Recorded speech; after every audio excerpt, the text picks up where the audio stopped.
Hey guys, I'm going to start the process for making my sourdough bread tonight. So there's actually a couple ways that you can do it. We need to build the leaven. They call it levain in French, or leaven is kind of how we say it here in the US. So we're gonna build our leaven, and you do that from the starter. And there's two ways that you can do it. So the first way is you're gonna do it the night before you're gonna build your dough. So I'm gonna put 1 tablespoon of my starter and add 200 grams of white flour and 200 grams of water, and then I'm gonna let it sit for 12 hours overnight, and then I'll work with it in the morning. The other way, I'll show you in the morning, okay? If you just wanna make it a 2-day process. This kind of makes the bread a 3-day process if you do it the night before. It does not take long. This bread doesn't take long. As far as actual mixing and things like that, it's just a long process to actually make a loaf of bread. So I'm gonna go ahead and get this started so that you can see what it looks like here. So I've got here we go. Got my bowl, and I'm going to, let's see, try to get that set up.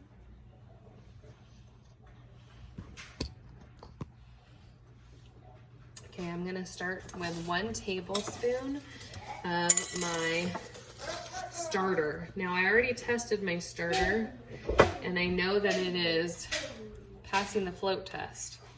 So I know that it's ready to go in there. So I'm gonna put my tablespoon of my starter. It says it was about, let's see what the unit is in grams, about 16 grams if you wanna go by that. And then I am going to do 200 grams. Remember to always, tare your scale. I'm gonna do 200 grams of my white flour. 200 grams. If it's a little over or under, whatever, it'll be fine. And then I'm gonna add in my 200 grams of water. And that one was a little bit over. And sometimes that will happen to me when I'm making this, so I'm just gonna go ahead and I just take a spoon if I go over a little bit, and I go ahead and just dump out a few tablespoons of water and then test it and see. So I just wanna be as close to that as possible because of just the hydration of the recipe. I want my bread to turn out. All right, so I got my ingredients in here, and I'm gonna take my fingers, just mix it all around. This is the leaven that you're building, and it just looks like a pile of flour and water. Just a tiny bit of that starter in there. And then what you could do is go ahead and feed, your sourdough starter again, if you wanted to. But I am mixing that up, and I'm gonna cover it with some plastic wrap. Actually, I'm gonna wash my fingers off first. I'm gonna cover this with some plastic wrap and then let it sit for about 12 hours overnight. We'll check it in the morning.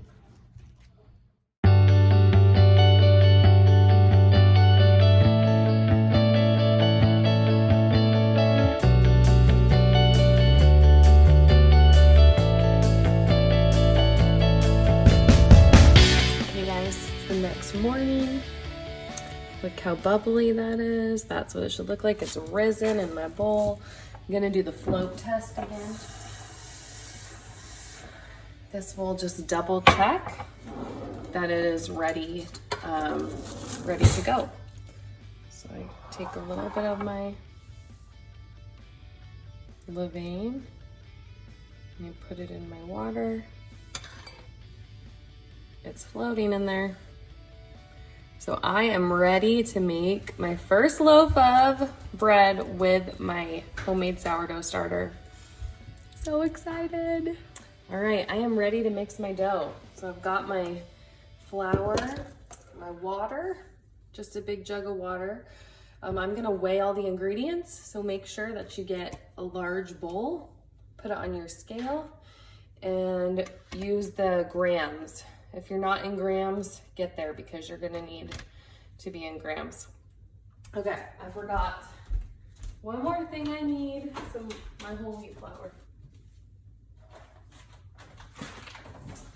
So this actual bread recipe only has about 100 grams of whole wheat flour in it. So just so you know, it's mostly white bread. The whole wheat flour just gives it that little bit of extra. Oh, I love looking at this. Little bit of extra, look at that levain. A little bit of extra nutrients, helps the yeast or the levain go a little bit. All right, I'm gonna go ahead and put in 200 grams of my levain in here. Look at how stretchy that is. Okay, now this actually makes a little bit over 200 grams. So what you can do now is you could actually refeed this and use this as a new starter if you want to. What I sometimes will do is use this to make something else with sourdough, just because I'm thinking, oh, I'd like to try this out and just kind of see how much I have. But today, I'm just gonna focus on this bread. Had a little extra in there, so I'm gonna take some of it out. All right, 200 grams. Then you're gonna put in, okay, what I do is I re-tear my scale. I'm gonna go ahead and put in 700 grams of water. This is gonna make 2 loaves of bread. And as we make this bread, something that you'll notice, and you do notice this a lot with sourdough bread in general, I'm gonna just go ahead with my hands as I do this. You can tell that this levain is ready because it's floating in the water as well here. And I like to use warm water for this. The water is actually a percentage of the total amount of flour that you put into your bread. So for example, we're gonna use 1,000 grams or 1 kilogram of flour. And so to that, we have 700, we're actually gonna have 750 grams of water. You do the first 700 right now, we're gonna add 50 later. So it would be considered a 75% hydration dough because it's how much water in relation to the flour. And you can work around with that hydration if you wanted to add, 750 grams now and 50 grams later, then you'd have an 80% hydration dough. I prefer the higher hydration doughs. I think it gives you a better open crumb, things like that. But one of the reasons that bakers use these percentages is just so that they can easily scale up and down recipes. All right, so we got 700 grams of water in there mixed together. And now I'm gonna add my 100 grams of whole wheat flour. There we go. And then I'm gonna add 900 grams of this white. This is kind of a bread flour, but you can use all-purpose flour. I just used what I could get my hands on, this with everything going on. So go ahead and use what's best for you. So I'm getting in my 1,000 grams. Almost there. Oh, I got a little one waking up. And then I love this dough hook. So this is a Danish dough hook, and you can definitely get your fingers right in there and start mixing. But when I do that, I get them all coated with dough. So I love this dough hook because the dough hook does it for me. It gets right down in there and it's getting all of the water into the dough.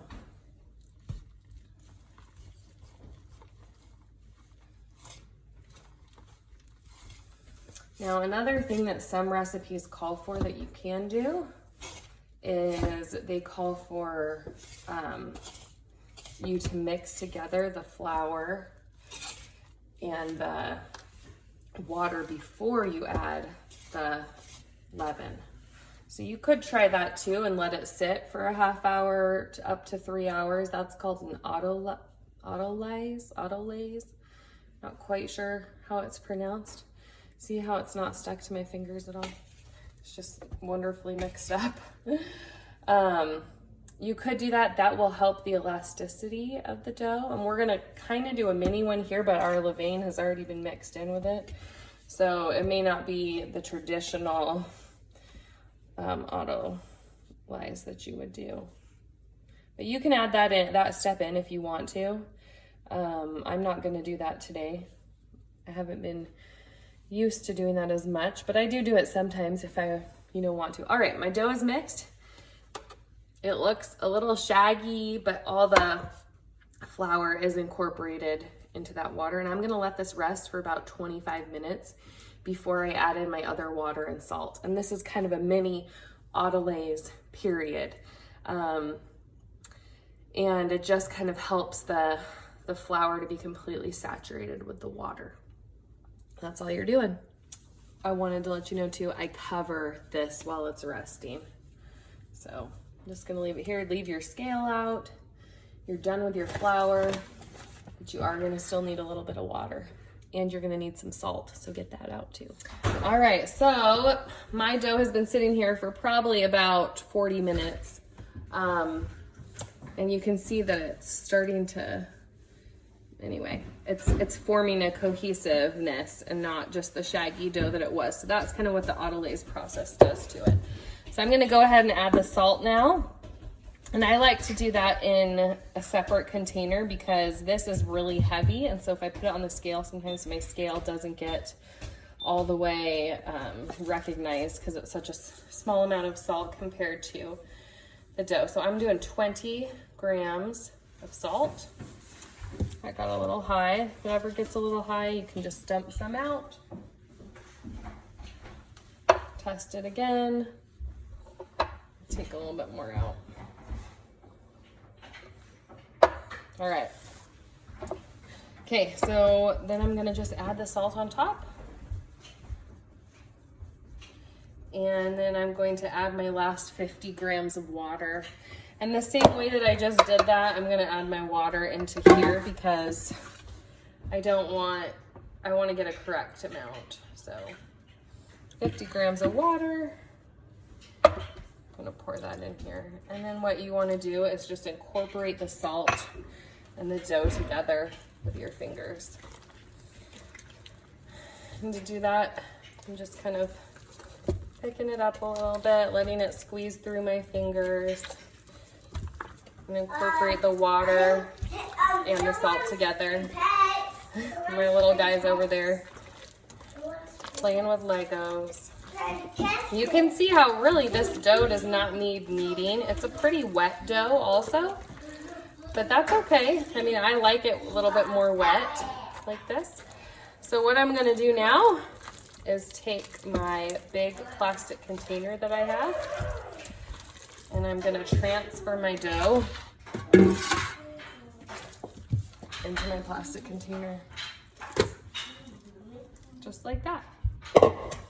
Get out any little straggly pieces, but it's mainly together in there. Give my hands a little wash. And there we go. It's a little bit under. You can see a little under that 2-quart line. But we're gonna watch it over the next 3 to 4 hours. This is the bulk fermentation. And so what I'm gonna do is I'm gonna cover this and come back in about 30 to 40 minutes.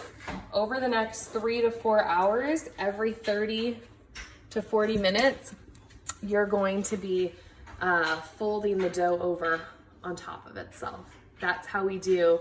So we build up the tension, how we build up the structure of the dough as it rises. Anyway, that's what's gonna be happening. I'll show you how that looks in about 30 to 40 minutes. All right, it's been about 30 minutes. You can tell things are happening with the dough. Just the way it looks is so different. Okay, so I'm gonna take my hand, get it wet first. Just get a little water on it, and I'm gonna reach down into my dough jar, pick it up, fold it over, turn the container, pick it up, fold it over, turn the container again, pick it up, fold it over. That is one turn. That's all you do. I'm gonna put this back on Let it sit for another about 30 minutes, 30 to 40 minutes per turn. And you're gonna probably do a total of about 6 turns. So it's gonna take you maybe, I don't know, 3 to 4 hours, depending on how long you leave between your turns. You always wanna get your fingers wet when you do that. You will get a little dough on you, but it shouldn't be very much at all. That helps so that it doesn't stick to you. And the other thing I was gonna talk about really quick is this plastic container. I love having this plastic container. You do not have to do, I like it because I can see visually like how much it's rising. You do not need one. If you would like, you know, you can just get another big bowl and transfer it into another big bowl when you do that dough transfer.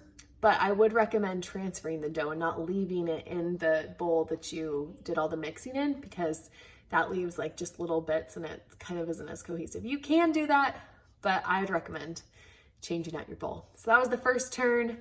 We're gonna do lots more throughout the day.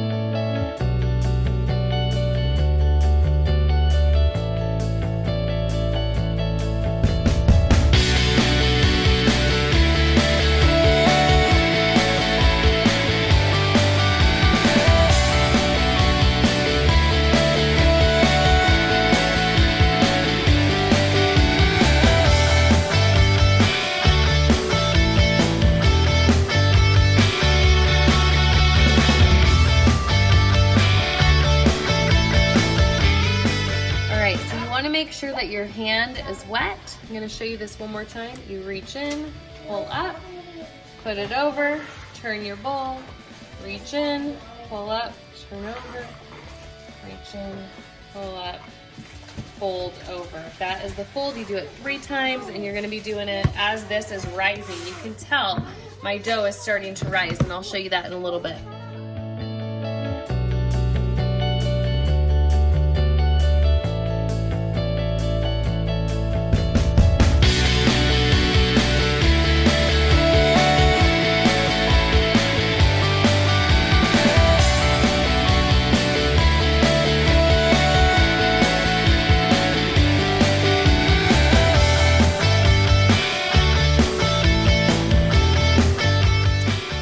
So it's been a couple hours. My kitchen is a little bit cooler today, so it's taken me, this rest has probably taken more around 4 to 5 hours for my dough to rise. But you can see, this is why I love these containers. When it went in, it was under the 2-quart line, and now you see all these bubbles. Oh my goodness, this dough looks so good. You can tell just how different it is. So what I'm gonna do from when it went in is what I mean. All those amazing, I love seeing the bubbles in here, and it's definitely risen, I would say almost half, but you want it to rise, I would say about 30 to 40%. So you can use if you have a dough scraper, you can use this, or you can use your fingers, either one is fine. You just wanna let this dough, I just turn mine upside down and it will kind of do the work for you. So out it comes. I made sure that my kitchen counter was cleaned. So there we go. All right, so I've got it really just falls out itself. So I've got my dough right here, and you can use, once again, you can use this plastic one. See how easily it comes off of the dough. I like to use my bench scraper, so I'm gonna use that one. And I'm cutting this into 2 because it's going to make right about two nice loaves of bread. And then what you want to do also, you notice that I didn't flour the bottom at all, and I'm looking at these and I think maybe it's a tiny bit uneven, so I'm gonna add that bread over there. Sometimes I'll eyeball it like that and just think, oh, I want that a little bit. I just keep a little flour and I'm gonna put it on the top of my dough here. Okay, and then I'm gonna go ahead and flip this over just like that. Okay, so now the flour is on the bottom. So here, we'll do this one too. So the flour is now on the bottom. That part is gonna actually become the crust. And while I do this, I'm just kind of making a little ball, folding it up into a ball. just like that. Okay, I'm gonna let it rest. You're trying to build some tension, so you don't really want to move. I can tell this one is a little bigger. It's not a big deal. But anyway, you want to keep that tension and see how that beautiful it is. Keep the bubbles in. You do not want to work a lot of this. So I'm just gonna keep mine like this. This is called the bench rest now, and I'm just gonna let these rest here. I'm gonna cover them once again with my towel. And I'm gonna let these rest for about maybe 20 to 30 minutes, and then we'll come back. They will have flattened out a little bit, and we're gonna shape them and put them in the bowls to rise. Okay, so while I'm waiting for my bench rest to happen, for my dough to kind of rest for a minute, I'm gonna go ahead and get my bread bowls ready. So I use these bread bowls for my sourdough. I've linked them on the blog post about the tools that you need for sourdough. And it comes in a 2-pack, the ones that I bought. And I just really like them. You can take these off if you want to and just you get kind of that ridginess that you see sometimes on the bowls. I leave these on because I'm gonna be refrigerating my dough. And so I just like to have kind of an extra layer on there. So what I do is I've already mixed up some rice flour and some whole wheat flour. And the reason that I use rice flour, let me see, here it is. I've got a baggie of it mixed up. I just do 50-50. So I do a little half rice flour, half whole wheat, like probably a cup and a cup, is what I would say. And the reason that you use this flour is because the rice flour doesn't stick very well to the dough, and so it just makes it so it's really easy when you turn the dough out to bake it. It doesn't stick. So what I do is I take a kitchen towel. Okay, I thought that was clean, but I think maybe one of my kids put a dirty towel back in there, so I'm not gonna use a dirty towel for my sourdough bread. I'm gonna get a clean one from down here. So I have all these dish towels when we lived in Japan. I bought all of these, and they're the perfect size for my sourdough bread, which makes me happy. I love those polar bears. Anyway, so for example, I'm just gonna set this here in my bowl. I kind of make it in the center, and then I liberally flour the towel. Okay, so my dough is gonna be going right into there. Now you could also just use, you can see what that looks like. You could also just use plain white flour. That's totally fine. I just prefer this blend, so that's why I do that. I'm gonna do my other one now too. This one is sushi. Actually, onigiri. It's kind of fun. My dishwasher is going too and making noises. So I'm gonna go ahead and flour liberally this bowl too. So my bowls are ready to go with my bread. And I'm gonna get my saran wrap ready too, because I am gonna put a little bit of that over my dough as well once I put it into the bowl. So anyway, that's what I've got going on. Just got maybe another 10 minutes on these bread with their bench rest. Okay, one more thing, just so you know, if you don't have those bread bowls, I would say, like, if you're gonna make sourdough bread a lot, get those bread bowls. But if this is your first time making them, you don't need to invest in those yet. This kind of a bowl will do just as well. And if you're gonna do this, just do the same thing. Take your kitchen towel. Got one over here, I could show you, this is a different one. Put your towel in the bowl, put your flour on, and you can do it that way. And I sometimes, if I'm making multiple loaves of bread, like sometimes I'll make 4 at a time, I will use these bowls instead because I only have 2 of those. You'll also see with those bowls, you can get more of the oval shaped bowls if you prefer your bread to be more oval shaped. Make sure that it will fit in your Dutch oven though. So that's why I always do the circular breads, just because they fit in my Dutch oven, but it's up to you. Anyway, there's lots of little shortcuts you can make. You don't have to buy all these expensive ingredients, or not even ingredients, expensive tools to make sourdough bread, but you do need to have a few. So hope that helps. All right, so my bread, it looks like it's been about 20, 30 minutes. You can see that it has really flattened out, kind of like a pancake. That's what you want to see in a bench rest, okay? So I'm gonna go ahead and shape up this bread. Now I wanna get my hands, I'm gonna get them a little bit wet. That just sometimes will help when working with a really high hydration dough. So what I do is I pull it, and then I push it in. And then I'm pulling on this side, and I'm pushing it in. I pull on this side, and you see that I'm pulling again. Push it in, and then I pull over here, and I push it in, and I've formed it into just a beautiful round circle, and then I put it straight into my bowl, just like that.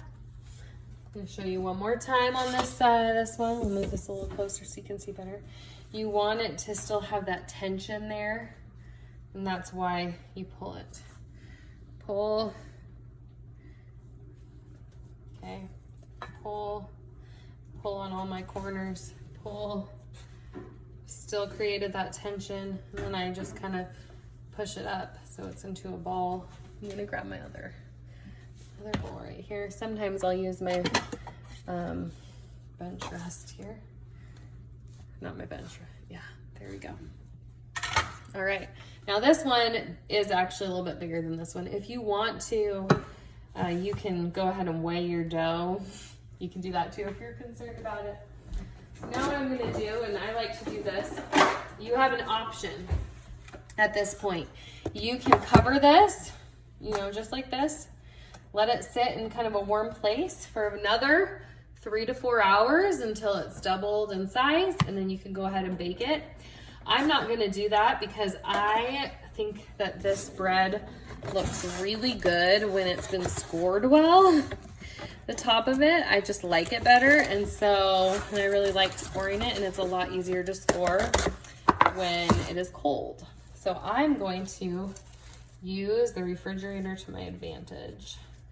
And I just put a little bit of plastic wrap on here because I don't want it to form a skin when it's in the fridge.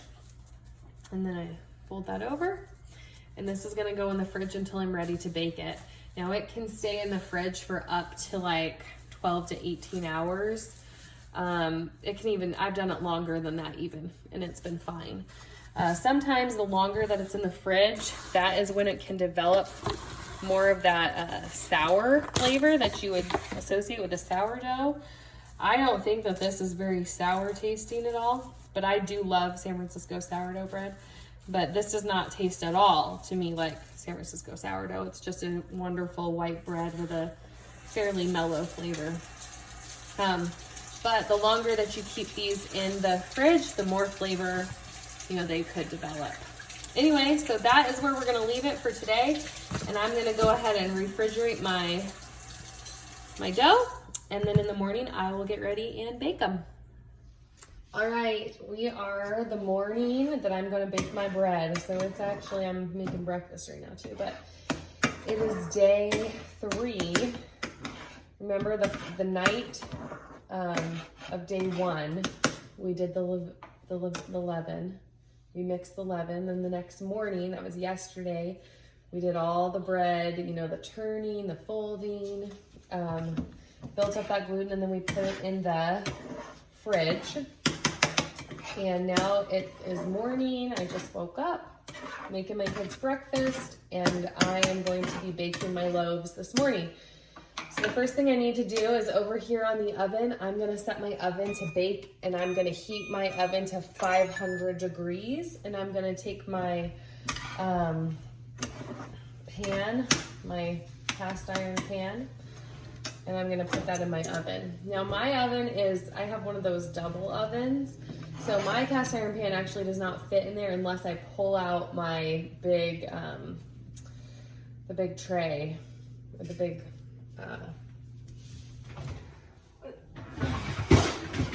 anyway, the wire rack. Okay, so I gotta pull out my wire rack to fit in my Dutch oven. So here we go. Here's my Dutch oven. I'm gonna go ahead, I'm checking There's nothing inside. You can see I use this mainly for bread baking. That's what it looks like inside. I'm gonna go ahead and stick it in my oven and get this whole Dutch oven preheated at 500 degrees for probably, I want this thing heated for about a half hour before I actually use it. So I'm gonna get that going. I'm probably gonna go for a walk and come on back and check out my Dutch oven then. Anyway, okay, I am back. My oven's been preheating for a good at least 30 minutes. I just pulled this out of the fridge. I got a piece of parchment paper and I use a cutting board under it. So I'm gonna put my cutting board down, my parchment paper down. The other tool that I'm using is called a bread lame. Now you could use a really sharp knife too, or a razor would be even better if you don't have a bread lame. But basically this is what it looks like. And it's just this really sharp razor on either side of it. So it just makes the cuts as I'm gonna score my bread really defined and easier, and it'll make a design on top. And that's one of the things I love about this bread. So I'm gonna go ahead and open up my bread here and pull off the plastic wrap. I like to do that so that it still stays soft in here and it doesn't get hard crust on it. Okay, so I'm gonna go ahead and put this over the top. And I'm gonna turn, I just put it on top like this, and then I flip it over just like that. And then I'm gonna take off my bowl, and I'm gonna take off my towel. So there we go, I've got this beautiful bread. Now what I like to do to make, you can see the flour on top, rub that flour around. Sometimes I even add in a little extra flour. And today I don't think I need to just because I got so much flour there, but if you add a little white flour on top, it will really make your score stand out. So you can do that if you want to. So I'm gonna go ahead and score this. I'm trying to decide what I want to score it today. I think I'll do I like to do right down the middle and do maybe a little wheat symbol. Scoring is one of my favorite parts of doing this bread. It's just really fun to see these designs start to come to life. I'm gonna go ahead and do one along here. You do want to score your bread because it is what allows the steam to come in and just puff your bread up. This is looking really good right now. So sometimes you can even go a little deeper. Different ways that you score, you know, make different designs. Sometimes your bread can even split open, and that can happen, and just kind of depends on steam, the heat in your bowl. I think I'm gonna leave it like that. I think that looks pretty good. Okay, so the next thing I'm gonna do, I get out my hot pads. Now, I like to use these kind of hot pads. You may even want ones that go further up because you are dealing with a 500-degree Dutch oven right now. So I'm reaching in here. This is very, very hot. Be really careful.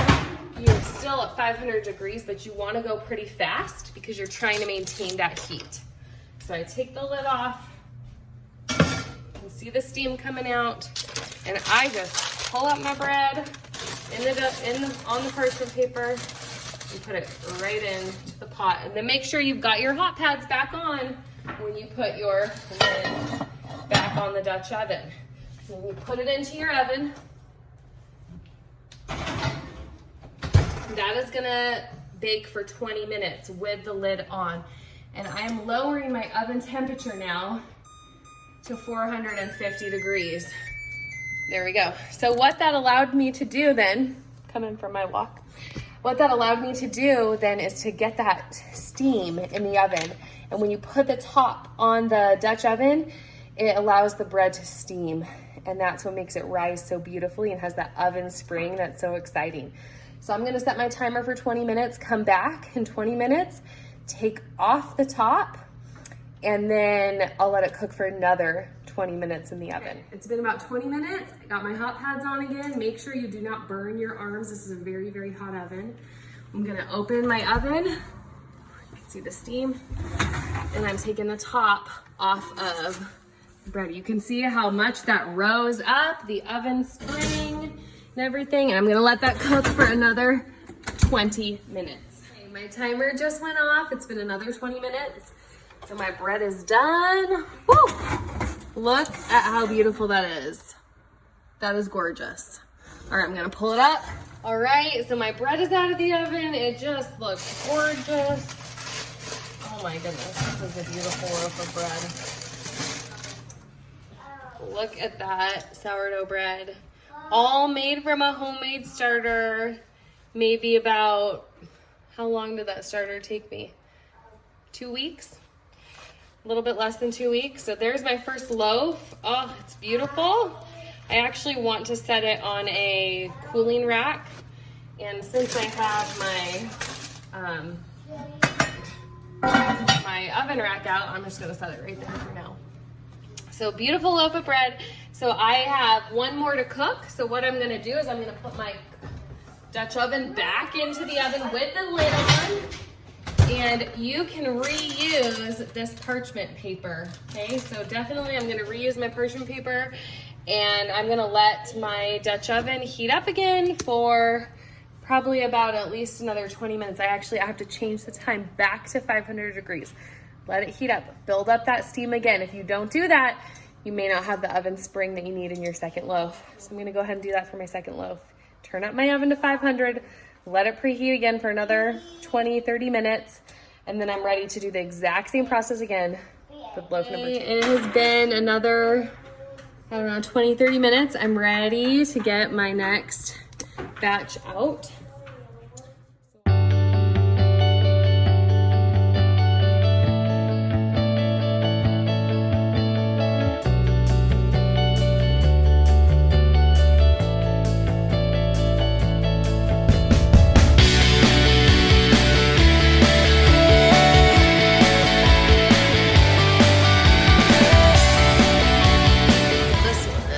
To take the lid off. Check out the oven spring. It's beautiful. Okay, I just pulled this beauty out of the oven. Oh my goodness. Looks so good.